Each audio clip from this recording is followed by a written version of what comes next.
Hi, welcome to our channel where we share the most intriguing stories. I never thought closing a gate would spark a full-blown war, but in the quiet hills of Colorado, that's exactly what happened. One lock, one camera, and one HOA president with a god complex turned my private road into a legal battleground. They wanted a fight. They picked the wrong guy. I never thought opening a gate could trigger a 911 call, but that's exactly how this all started. It was a bright, dry morning in the foothills of Colorado. Crisp mountain air, just a hint of pine and dust, the kind of day that makes you feel like you made all the right choices in life. I just finished installing the final component of my new automatic gate system, a sturdy steel swing gate with coded access, cameras with plate recognition, and a reinforced base that would stop anything short of a tank. For the first time since inheriting the land from my uncle, I felt like I had real control over the property. 6 acres of old gravel road, a hillside view, and no damn HOA telling me where I could or couldn't build a shed. The road in question wasn't much to look at, just a gravel easement, overgrown at the edges, with a mild incline and a bend through scrub oak. But legally, it was mine. Not mine as in, I like to think it's mine. I mean mine, deeded, registered, documented, and fully private ever since the easement was annulled back in the late 90s. The old-timers used to take this shortcut from Silver Willows, the nearby HOA-run McMansion nest, to cut over to Highway 37. But that ended when my uncle had the easement officially revoked. Still, like all bad habits, the neighborhood never let it go. So when I closed that gate for the first time, it was a moment of quiet satisfaction. I even took a picture and texted it to my buddy Eric, who helped me weld the frame. "Let's see him try to roll through now," I wrote. 15 minutes later, I got a different kind of message. A pounding knock on the front door, then another, then voices, raised, agitated. I stepped outside, still wearing work gloves and a sweat-stained baseball cap, and found 2 sheriff's deputies standing stiffly on the porch. One older, one younger, both looking like they expected trouble, hands hovering just near their belts. "You Matt Andrews?" the older one asked. "Sure am," I said, wiping my hands on my jeans. "Everything okay?" "We got a call," he said, squinting at me. "Neighbor says you've blocked off public road access and created a potential emergency hazard." I blinked. "Wait, what?" The younger one added, "Caller claimed this road is the only access point for emergency vehicles to get to Silver Willows. Said you locked it without notifying the HOA." I exhaled sharply, already knowing exactly who the caller was. "Let me guess," I said. "Karen Hurling." Blonde Bob, expensive sunglasses, believes clipboards equal legal authority. They exchanged a look. Bingo. I motioned toward the edge of the property. "Come on, let me show you something." We walked down to the gate together, and I pulled a folder from the box mounted on the post. Copies of the deed, the revocation of easement from 1998, and the official county map. The road was highlighted in yellow, clearly enclosed in my parcel with a big red stamp. Private, no access. I handed the older officer the papers. "My name's on the deed. This gate is on my land. Always has been." There's a main road to Silver Willows that comes in from the east, with fire lanes and access codes. This gravel road hasn't been part of the emergency route since Clinton was in office. He read over the documents in silence, then looked up and said, "You're telling me the HOA doesn't own or maintain this road?" "They never have," I said. "But they've used it anyway, like squatters with SUVs." The younger deputy tilted his head. "Why now? Why close it off?" I gestured to the camera on the pole. "Last week, I had 4 different cars use this road. 2 left garbage bags. 1 ran over a rabbit. The last one nearly hit my dog. And every one of them was a Silver Willows plate. So I'm done. This is private land, not a shortcut." They went quiet for a moment. I could see the wheels turning. This wasn't what they'd expected. No angry man with a shotgun. No barricade of broken-down trucks. Just a well-prepared property owner with paperwork. The older deputy nodded. "All right. Far as I can tell, this looks solid. No crime here." "Nope," I said. "Though I'd say filing a false emergency report comes pretty close." The younger one scratched the back of his head. "Yeah, we'll note that. And maybe suggest she not use 911 for land disputes." They thanked me and walked back to the cruiser. As they pulled away, I saw one of them glance toward the gate again. That look said it all. Karen had wasted their time, but they didn't say it. Not out loud. An hour later, I checked the camera log. Sure enough, 35 minutes before the deputies arrived, Karen had pulled up in her white Lexus, stood at the gate fuming for all of 15 seconds, and then whipped out her phone. 10 seconds later, she peeled away in a cloud of self-righteous dust. That night, I added another lock to the gate, just in case. A week passed, quiet as a loaded gun. I kept waiting for something, a knock, a letter, a flaming bag on the porch, but nothing came. The gate stood firm, cameras intact, locks untouched. For a while, I let myself believe Karen had taken the hint. Maybe the paperwork had been enough. Maybe, just maybe, this would end like an adult disagreement. And then the envelope arrived. It came by courier, which already set off alarm bells. People don't send flowers by certified delivery. The guy looked bored as hell as he handed me the manila envelope, had me sign for it, and disappeared down the hill without another word. The return address was a Denver law firm, one of those fancy outfits that only show up in real estate wars and rich people divorces. Inside was a neatly stapled 8-page letter from the attorneys representing Silver Willows Homeowners Association. The first sentence nearly made me laugh out loud. We write to address your unlawful obstruction of a shared-use access road essential to public safety and community harmony. Public safety, community harmony? These people were using my land as a personal shortcut, and now suddenly I'm the villain. The letter went on to demand I immediately remove the unauthorized structure, blocking what they claimed was an historically recognized access route vital to HOA operations and emergency response. They cited irrelevant local ordinances, tossed, around phrases like prescriptive easement and community reliance, and then threatened to take me to civil court if the gate wasn't dismantled within 14 days. I set the letter down and just stared at it for a while. It wasn't anger I felt, more like cold, measured insult. They knew what they were doing. This wasn't ignorance. This was a bluff, a power play. They were hoping I'd fold just to avoid the hassle. What they didn't know was that I used to write these kinds of letters. Back when I worked at the Department of Transportation, I handled infrastructure disputes, boundary arguments, even litigated right-of-way cases for the state. I'd spent 15 years buried in deeds, plats, and precedent. And I knew one thing for sure. This wasn't just a weak legal move. It was a provable lie. I grabbed my own folder, the one with the thick red sticker that read Chain of Title. Inside were copies of every land transfer from the 70s onward. In 1998, my uncle had filed the revocation of easement at the county registrar's office. It was signed, stamped, and properly recorded. There was even a notarized letter from the president of the HOA back then, acknowledging receipt of the revocation. If Silver Willows wanted to talk about historical recognition, they were about to get a lesson in legal history they'd never forget. I called my attorney, Rachel Diaz, a no-nonsense bulldog out of Boulder who once sued a ski resort into bankruptcy for misusing a forest access road. I'd worked with her back in my DOT days. I explained the situation, forwarded the HOA letter, and sent over my documentation. She called back that afternoon, and I could practically hear her grinning through the phone. They picked the wrong guy to threaten with land use law, she said. You want to go to war? Only if they start it, I replied. She drafted a formal response on firm letterhead and emailed it to their counsel that night. It included the revocation deed, annotated property maps, a breakdown of the Colorado revised statutes on private easement rights, and a final paragraph that made me smile. Any further unauthorized use of Mr. Andrew's private road shall be considered trespass under Colorado law and will be pursued accordingly. We sent it certified mail the next day. By Friday, I had confirmation they'd received it. No reply, but silence didn't mean surrender. That weekend, I noticed 3 different HOA vehicles slow roll past the gate, same time each morning around 8. One of them even stopped and took pictures. A black Mercedes with the vanity plate KWLADY1. I didn't need a name tag to know who was behind the wheel. I installed a second trail cam in the tree line, angled low, infrared enabled, motion triggered. I knew better than to trust official resolution.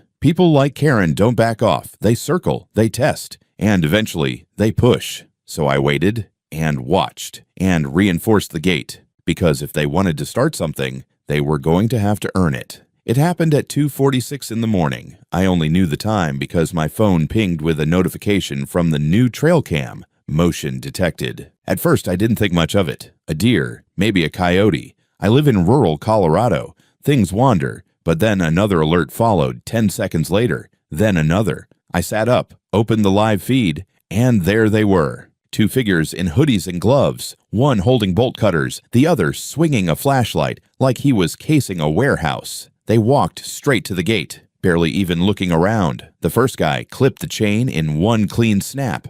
The second man pulled it loose and tossed it into the ditch like a candy wrapper. Then they climbed back into their dusty old pickup and rolled right through. I watched them disappear around the bend, headlights bouncing off the gravel like nothing about this was illegal or insane. My stomach dropped. It wasn't just trespassing now. It was a planned intrusion. These weren't teenagers on a dare. This was intentional, deliberate, organized. I got dressed and walked out with my pistol holstered, not to wave around, just comfort.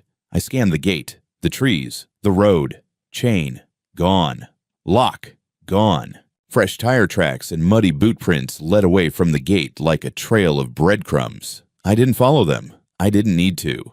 This was already evidence. When the sun came up, I went out to survey the road. About 70 yards in, just past a bend, someone had dumped 3 large bags of construction debris, plaster, insulation, broken tiles. Alongside it were 2 cinder blocks stacked in the middle of the drive like they were marking territory. A piss stake of suburban arrogance. I photographed everything. Drone footage, trail cam captures, a slow pan with my phone narrating time, date, location. Then I called the sheriff's department. It didn't go how I expected. The dispatcher seemed uninterested the moment I said the word trespassing. When I explained it involved HOA members from Silver Willows and provided the footage, she said, "Okay, an officer will be in touch." 3 hours later, no one had called. So I followed up. This time I was patched to a deputy, one I hadn't met before. "Yeah," he said, sounding almost annoyed. "We've reviewed the footage, but there's no way to verify identity. Hooded figures, poor lighting. We can't exactly arrest a shadow." I told him the truck had a plate, clearly visible, Colorado tags ending in QF7. He paused. "Well, even so, proving intent's tricky. Maybe they thought they had a right to access. Maybe they were helping clean up after storm debris. Who's to say?" I bit my tongue hard. Is that what we're doing now? Interpreting illegal dumping as charitable outreach? He didn't laugh. When I pressed harder, I got the soft warning. "Look, sir, these neighbor disputes can escalate fast. Maybe it's better to work it out with the HOA before things get uglier." And there it was, the subtext. Later that evening, I did some checking. A buddy of mine at the DMV owed me a favor. I gave him the plate number. 10 minutes later, I had a name. Darren Blaylock. Registered address, Silver Willows. I looked him up. Board member, HOA treasurer, golf shirt in every picture. Guy looked like the human version of an online return policy. I called Rachel, my lawyer, and sent her the footage, the plate info, and the debris photos. She didn't hesitate. "We're filing a police complaint anyway. If they bury it, we go above them." I filed the report, submitted all evidence, and asked to speak to a supervisor. I was told someone would follow up within 72 hours. 72 hours passed. No follow-up. Then I got a text. From a number I didn't recognize. It just said, "Better stop pushing. Not everyone's afraid of courtrooms." No signature, but I didn't need one. This wasn't about a road anymore. This was war. It didn't take long for the mask to slip.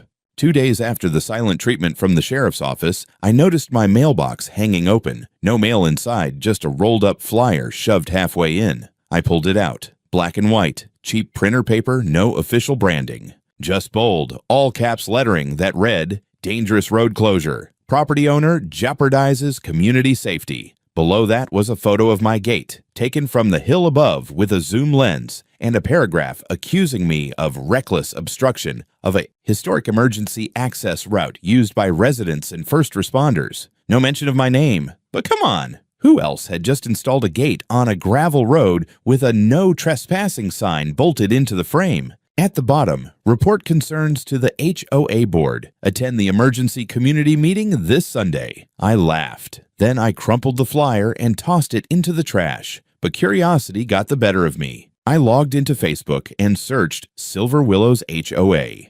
Found their group in seconds. It was private, of course, but the public header photo caught my attention. A stock image of a family waving at a fire truck. Subtle. I created a burner profile and sent a join request. Got approved within an hour. Inside was a circus. There were photos of my gate posted by multiple people. Comments ranged from confused to furious. One guy claimed his pregnant wife almost panicked when she had to take the longer route to the grocery store. Another said I'd deliberately endangered children by cutting off escape access during fire season. Several users tagged Karen, thanking her for taking a stand. Karen responded to each one with the same patronizing script. We are doing everything we can to keep the community safe. Safe from what? Private property rights? I kept scrolling, half out of morbid curiosity, half looking for anything legally actionable. And then I saw it. Karen had posted a screenshot of an email exchange with the fire department. It was cropped, selective, and edited just enough to make it look like the department had serious concerns about emergency access. I recognized the fire marshal's name. I'd worked with him years ago. So I called him. Hey, Rick, I said, trying to keep my voice neutral. Quick question. Did you guys send a notice to the Silver Willows HOA about emergency access concerns on my property? Rick exhaled. Oh, that nonsense. So, no, they hadn't. Karen had sent them a letter demanding a site inspection, and they'd politely declined, stating that Silver Willows has full emergency ingress and egress from the main paved road. No delays, no hazards. But Rick added, funny thing, she asked if she could forward our email to reassure concerned residents. Didn't realize she was going to crop it like that.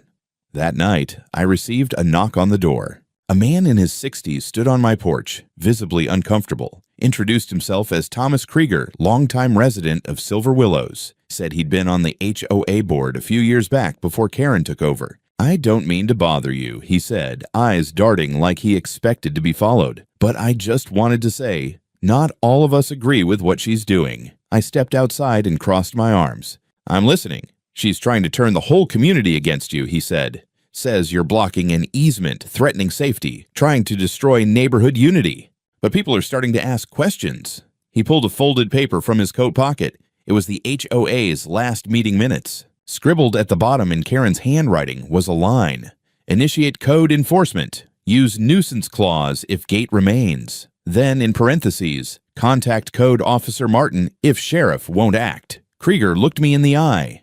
I thought you should know. She's not done. I thanked him and walked back inside, locking the door behind me. I was being boxed in, socially smeared, legally poked, and now targeted through code enforcement. And if I knew Karen, and I was starting to know her very well, this was just her opening act. So I made some calls. First, to Rachel, I told her we needed to prepare for a zoning inspection ambush. Then to a tech friend in Denver who specialized in surveillance hardware. I wanted more eyes, discreet ones. And finally, to the county planning office. I requested all current public works filings from Silver Willows, including infrastructure requests, easement claims, and recent grant applications, because if Karen wanted a war of optics and paper trails, fine. But I was going to follow the trail deeper, and I had a hunch it would lead somewhere rotten. If Karen thought I'd sit quietly while she rewrote the truth with flyers and Facebook comments, she had seriously miscalculated. The following Monday, I got a call from a number I didn't recognize.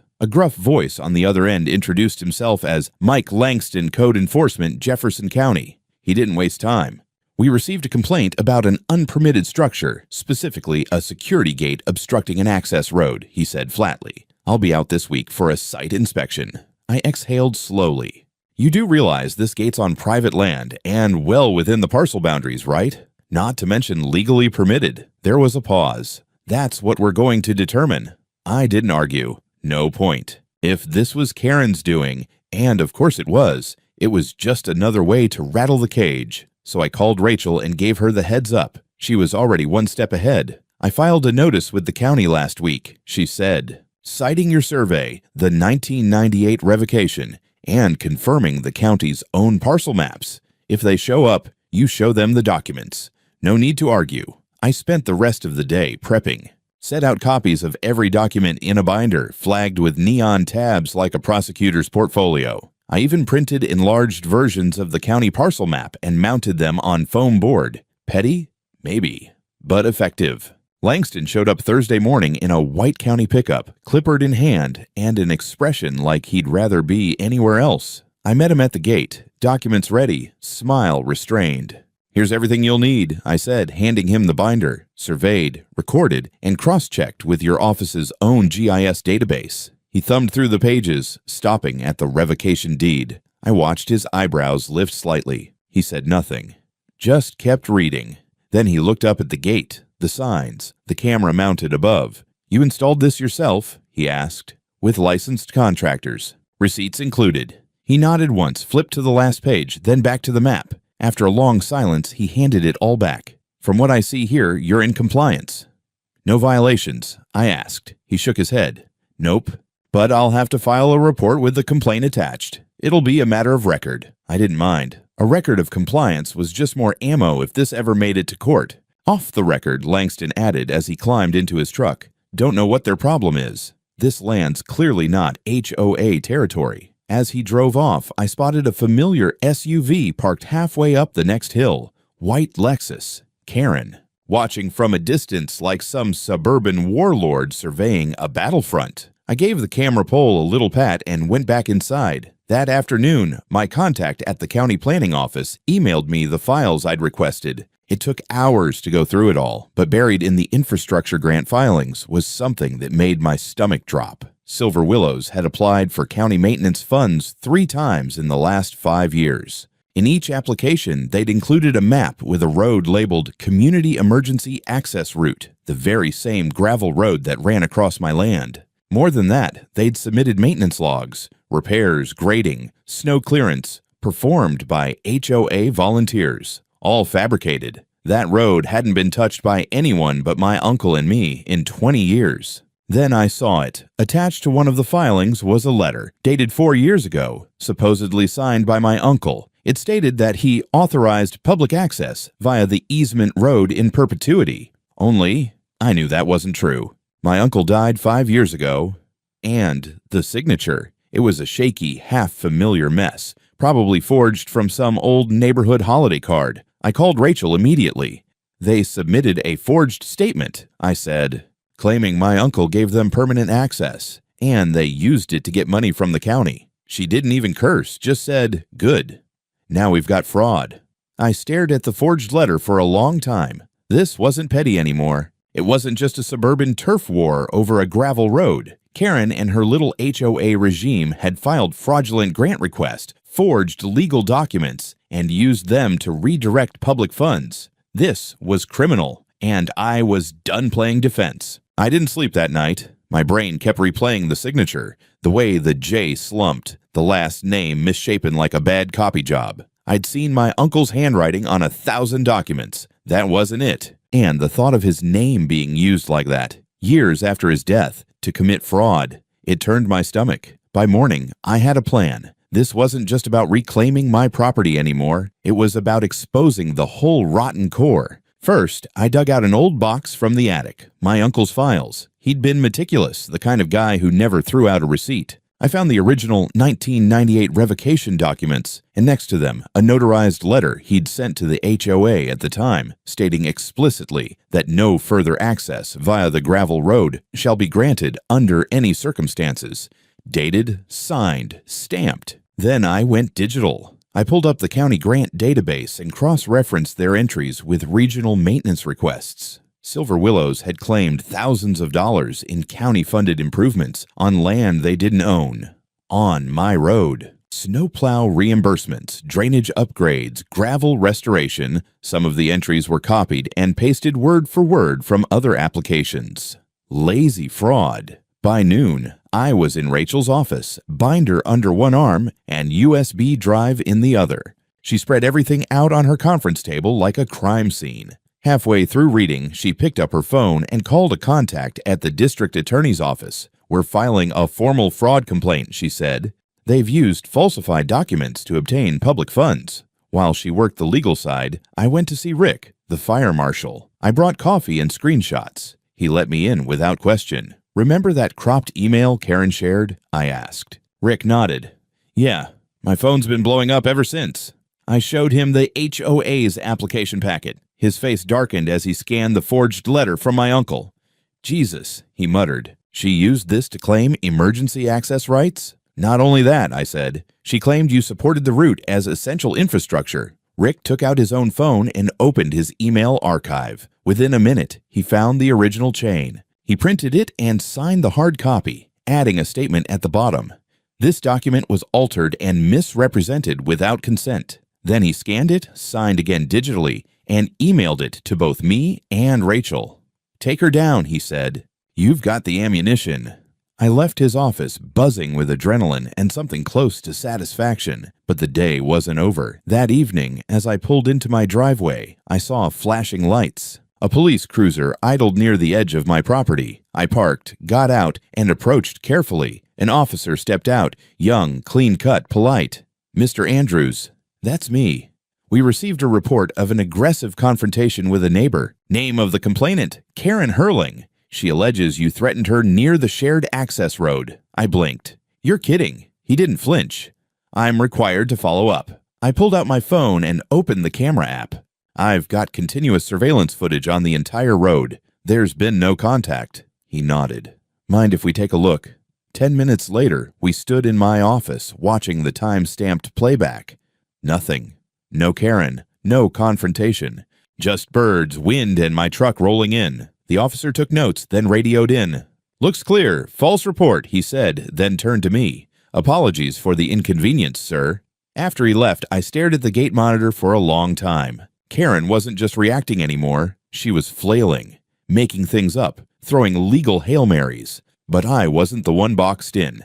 Not anymore. The silence didn't last long. 2 days after the false police call, I received a letter. Not an email. Not a notice. A real certified envelope hand-delivered and stamped with the HOA's official letterhead. It was a final notice of non-compliance, accusing me of creating hazardous obstruction to community infrastructure and threatening to file a civil suit on behalf of the homeowners of Silver Willows. It would have been funny if it weren't so. Methodical. This wasn't Karen just lashing out. It was strategy. A desperate one, sure, but strategy all the same. Someone had helped her draft this letter, likely the HOA's in-house attorney. They were attempting to build a paper trail, make me look like a serial offender refusing to cooperate with reasonable neighborhood guidelines. Problem is, I wasn't part of their neighborhood. Never was. Never signed anything. My land predates Silver Willows by nearly 3 decades. I scanned the document and forwarded it to Rachel. She replied within 20 minutes. "They're trying to bait you into a response they can use against you. Don't bite. I'll issue a formal cease and desist tomorrow." That night, I sat at my desk staring at the easement map. My uncle had redrawn the parcel boundaries by hand after the revocation was finalized in 1998, carefully marking the end of the old access agreement. The more I studied it, the more I realized something else. The HOA hadn't just been using my road for access. Their new utility lines, water, internet, even a small drainage runoff had been slowly extended past their boundary, onto my land.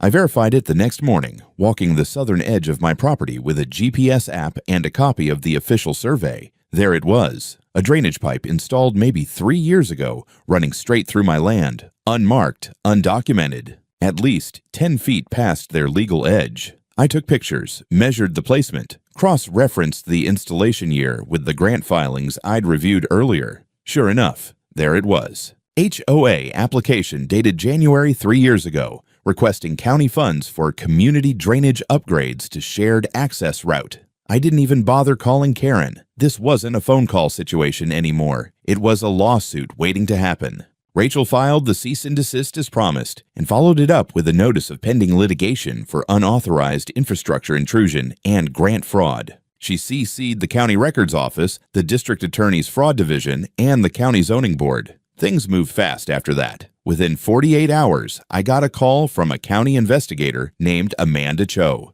Calm, professional, curious. She wanted to confirm land ownership, get access to my evidence, and schedule a walkthrough. When she arrived, she brought a deputy and a county surveyor. They spent 2 hours on site, mapping everything, photographing the drainage, inspecting the gate, and confirming my documentation. Amanda was careful with her words, but didn't hide her expression when we reached the pipe. "This could be serious," she said, jotting notes. "And if this was used to apply for public funds." It was. She nodded. "We'll be in touch very soon." That night, the Facebook group for Silver Willows lit up like a wildfire. Someone had leaked news of the investigation. Residents were suddenly a lot less supportive of Karen. One post in particular caught my eye, someone accusing her of overstepping and jeopardizing all our property values. The comment thread turned savage fast. Some defended her, others wanted her out. I didn't comment. I didn't have to. Karen was bleeding support, and this time, I wasn't lifting a finger. The call came the next morning. Amanda Cho again. Her tone sharper this time, more clipped. We've concluded the preliminary review. I'll be forwarding an official report to your attorney this afternoon, she said. You were correct. The HOA submitted falsified utility maps and misrepresented property lines in multiple filings. This isn't just a civil issue anymore. It's fraud involving county funds. I thanked her and hung up, letting the weight of it settle in. Karen hadn't just crossed a line. She'd leapt over it, dragged her entire board behind her, and landed smack in criminal territory. Rachel called minutes later. They're opening a formal investigation. There may be charges. In the meantime, I recommend you file suit, not just for trespassing and unauthorized infrastructure, but for restitution. You've got damages now, and you're entitled to recover them. By that afternoon, we had filed. The complaint named the Silver Willows HOA and Karen Herling in her official and individual capacities. It demanded compensation for land misuse, punitive damages for malicious interference with property rights, and an emergency injunction to halt all use of the easement. I signed the papers with an old ballpoint pen my uncle used to keep on the desk. Felt right. Then, because petty satisfaction still had a place in my toolbox, I installed a new sign on the gate. Private land, no HOA access, cameras active. Fraud investigation pending. I didn't expect it to go unnoticed, and it didn't. That night, the cameras caught two men skulking along the edge of my property line with flashlights. One of them tried to cover the lens with a baseball cap. The other dumped a pile of broken cinder blocks right in front of the gate before jogging back to their truck. Dumb move. They left their license plate perfectly framed in the footage. I called the sheriff's department. Again. But this time, instead of dismissing it, they sent a deputy out within the hour. A different one. Not the guy Karen played poker with on Sundays. This one actually reviewed the footage, took statements, and promised follow-up. You'll be contacted by the detective unit, he said. Looks like targeted harassment to me. Rachel filed an addendum to our complaint the next day, attaching the footage and plate number. Meanwhile, Amanda's report had reached the zoning board, and things started unraveling fast. Silver Willows received a notice of audit from the county. Their last 5 years of infrastructure grants were placed under review. And Karen. She went silent. No posts, no responses, no smiling at block parties. But the damage was already rippling. A week later, I received a knock on the door. This time, it wasn't law enforcement or a neighbor. It was a man in a blazer, sweating through his shirt, carrying a legal pad. Introduced himself as Mark Dell, HOA board treasurer. I just wanted to talk, he said, glancing nervously over his shoulder. This whole situation, we didn't know. Didn't know what? That the easement was revoked, that the filings were questionable. Karen handled all that herself. We just trusted her. I let him squirm. He deserved it. She didn't tell you the road wasn't public. He swallowed. She said it was a legacy right, that no one had ever challenged it. We assumed. You assumed wrong. He looked down. We're holding an emergency board meeting. She might be removed. I just wanted to say I'm sorry. And if there's anything we can do to fix this, you can stop driving on my land. That's a start. He nodded, retreating like a man who just realized his house was built on a sinkhole. I closed the door and leaned against it, exhaling for the first time in weeks. The tide was turning. Finally. The summons came on a gray Thursday morning, folded neatly in a white envelope with county letterhead. Karen Herling, Silver Willows HOA, and unknown individuals acting in concert were officially named as defendants in the civil suit. A court date was set 6 weeks out, but the gears were already grinding. Rachel called me with an edge of triumph in her voice. They've got 30 days to respond, but I doubt they'll have a coherent defense. We're filing an injunction to block all traffic through your road effective immediately. If anyone trespasses now, it's not just civil, it's contempt of court. That night, I made a pot of coffee and watched the camera feeds. All was still. No cinder blocks, no shadowy pickups, just wind brushing through the trees and the occasional flicker of headlights on the far-off county road. The storm was quieting, or more likely coiling before the final strike. The next day, a process server posted notices on the HOA bulletin board and at the main clubhouse. According to someone who lived near the signpost, Karen tore it down within an hour and called it slander. She tried to rally support, but the residents weren't buying it anymore. Too much smoke, too many whispers. And then came the audit. A full team from the county finance office rolled up in marked cars and began going through HOA records. A laptop was seized, bank statements requested. The treasurer, Mark Dell, resigned on the spot. His replacement, some nervous woman named Lisa, sent out an email blast to all residents that read like a hostage note. We are cooperating fully with county investigators and encourage all homeowners to remain patient as this matter is resolved. But Karen? She was nowhere. She'd stopped answering her phone. Her blinds stayed shut. Rumor was she'd already contacted a defense attorney, one who specialized in real estate fraud. Meanwhile, Rachel got a call from a deputy DA who'd been monitoring the civil suit closely. They're preparing a parallel criminal case, she said. Forgery, misuse of public funds, possibly even wire fraud, depending on how the grant applications were submitted. I sat in my kitchen with the phone to my ear, staring out at the dusty gravel road that started it all. How long does something like that take?